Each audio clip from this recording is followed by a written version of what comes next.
Hello పిల్లలు, welcome to my YouTube channel kids tutorials. నీతి కథలు. నేనే గొప్పవాణ్ణి. గోదావరి నది ప్రాంతములో కపిలేశ్వరము అనే గ్రామం ఉంది. ఓ మోతుబరికి కృష్ణ అనే కొడుకు ఉన్నాడు. అతనిలో ఎంతో కష్టమైన విద్యనైనా క్షణములో నేర్చుకునే చురుకుదనము ఉంది.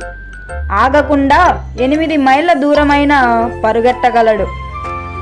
గురి తప్పకుండా చిటారు కొమ్మపై ఉన్న కాయని కొట్టగలడు. ఎంతటి బరువునైనా సులభముగా ఎత్తగలడు. కుస్తీలు పట్టి షబాస్ అనిపించుకోగలడు. తండ్రికి వ్యవసాయ పనుల్లో, తల్లికి ఇంటి పనుల్లో సాయం చేస్తూ ఉంటాడు. మీ అబ్బాయి కృష్ణ చాలా చురుకైన వాడు.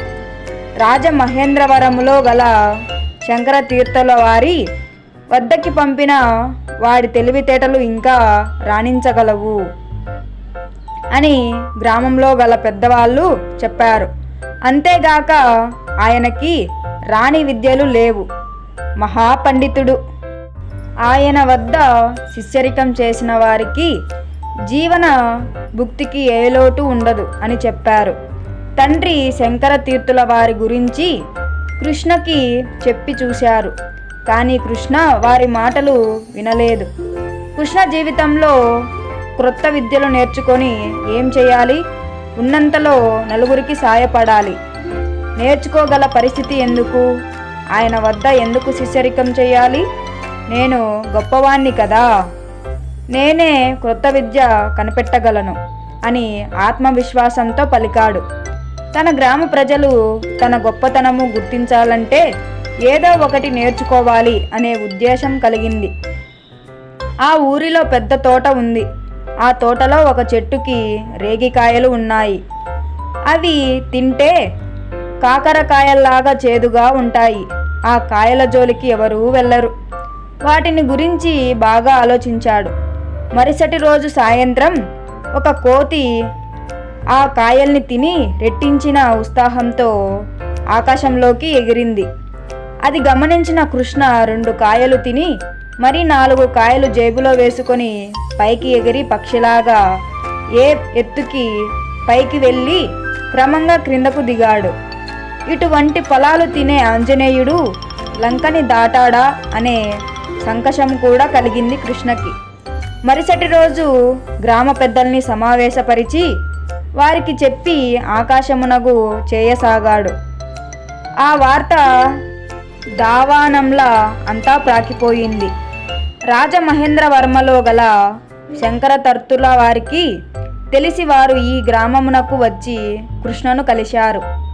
తనను శిష్యునిగా చేసుకొని ఆ విద్య నేర్పమని అడిగారు. తన గురించి చెప్పారు. కృష్ణ, తమరు శంకరతీర్థుల వారా? తమకి రాణి విద్య లేదంటగారు గదా. ఈ ఒక్క విద్య కోసం వెతుక్కుంటూ నా వద్దకి వచ్చారా? తమకి రాణి విద్య ఉండకూడదనే అహంభావమా అని అడిగాడు. నాయనా, నాకే గనక అహంకారం ఉంటే నీ వద్దకి శిష్యరికం చేయటానికి రాను. శంకర తీర్థుల వారు అనగా అలాంటప్పుడు ఈ కొత్త విద్య సంపాదించాలనా అని కృష్ణ అడిగాడు. విద్యావంతుడికి తన సంపాదనపై వ్యామోహము ఉండదు. నేను విద్యలు నేర్చుకున్నది నా కోసము కాదు, నాకున్న జ్ఞానము నా భవితరాల వారికి పంచిపెట్టాలనే ఉద్దేశమే. నేను దాపరికము లేకుండా మనసున్న జ్ఞానము మనతోనే అంతరించిపోకుండా జాగ్రత్త పడుతున్నాను అని వినయముగా చెప్పారు శంకరతీర్థులు. కృష్ణ హేళనగా నవ్వి, ఈ విద్య నాతోనే అంతరించిపోయి నందువల్ల ప్రమాదం ఏమీ లేదు, ప్రపంచానికి నష్టము కలగదు అని అన్నాడు. ఉంది నాయనా, మనిషి నీటిలో ఈదాలి, గాలిలోకి ఎగరాలి, ఎన్ని వాతావరణ పరిస్థితులకి తట్టుకోవాలి. అదే నీటిలో చేప గాని మొసలి గాని బయటకు వస్తే బలహీనమయ్యి ప్రాణము కోసం విలవిలలాడగలవు. హిమాలయ పర్వత శ్రేణులలో ఉండే ఏనుగుబంటి ఎడారిలో ఉండలేదు. నీవు నేర్చిన విద్య వలన ఏరు దాటవచ్చు, కార్చిచ్చులా మండుతున్న మంటల్లోంచి బయటపడవచ్చు. ఏ విద్యకైనా ఎన్నో ప్రయోజనాలు ఉంటాయి. అవసరాన్ని బట్టి మనుషులు ఉపయోగించుకోగలరు. విద్యలను గ్రంథస్థము చేసి ప్రచారం చేయటమే విద్యావంతుల కర్తవ్యము అని చెప్పారు శంకరతీర్థుల వారు. వారు చెప్పిన మాటలు వినగానే కృష్ణకి ఆయనకి నమస్కరించి పాదాలపై పడి నన్ను మన్నించండి, నేను మీకు శిష్యరికం చేసి నా జ్ఞానము అభివృద్ధి చేసుకుంటాను. నాకు తెలిసిన విద్య మీకు గురుదక్షిణగా సమర్పించుకుంటాను. నేనే గొప్పవాణ్ణి అనే అహం నాలో కలిగి మీకు మనస్తాపం కలిగించాను. నన్ను తమ శిష్యుడిగా స్వీకరించండి అని అన్నాడు. విద్యావంతునికి వినయము భూషణము వంటిది. రోజు గురువును భక్తి శ్రద్ధలతో పూజించి మంచి శిష్యునిగా ఉత్తమ పౌరునిగా ఉంచుతుంది.